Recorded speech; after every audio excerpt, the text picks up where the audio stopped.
What up, YouTubers here? With the new Mad Max film out this week, Furiosa, a Mad Max saga, I'm going to be doing my reviews for the past Mad Max films. So here's my review for the one that started off 1979's dystopian action film, Mad Max. Now, Mad Max was, of course, directed by George Miller, who pretty much co-wrote the screenplay with James McSawson, and he had some really cool cast members. Of course, you had Mel Gibson. This was really the movie that really put Mel Gibson on the map for most people.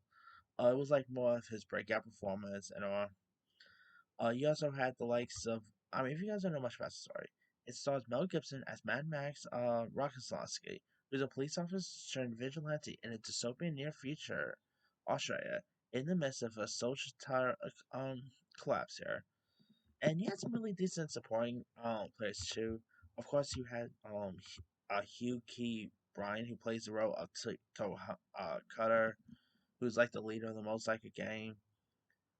Of course, you had Joanne Samuel, who plays like Max's wife.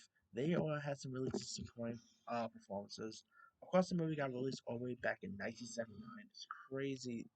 It's been that long for this for the original Mad Max, but it's a really decent, fun action film worth checking out. A really cool, intense action thriller, with raw emotions.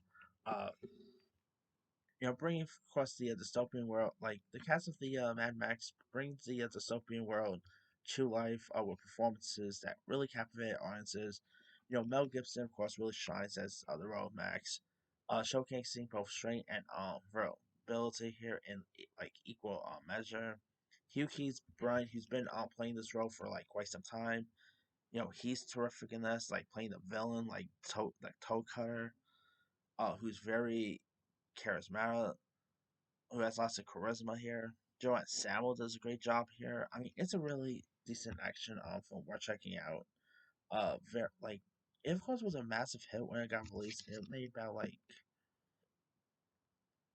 let's see, how much does this thing made box office? Uh, it pretty much made about 100 million at the time, and of course it will go on wind up a couple like it'll of course get a couple sequels down the line too.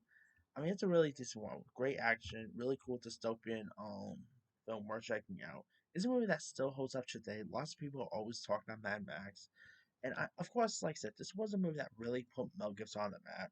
Of course, he would go on to do the Mad Max sequels, except for the last two. He'll of course obviously do the Liquid Up films. He will have like some controversy down the line, but take the controversy aside. Mel Gibson has always been terrific, and here he really shines. And also, if you've never seen the original Mad Max, it's on Max. Hey, Mad Max is on Max. There you go. So definitely give it a go if you guys haven't seen it. Anyway, let me let you guys. Have you ever seen the original Mad Max from 1979? So, what's your Were you a fan of it? Were you not a fan of it? Favorite scenes, favorite moments, and where would you rank the Mad Max franchise? Drop comments below. Don't forget to like, subscribe, hit that bell for notifications. This is Serious.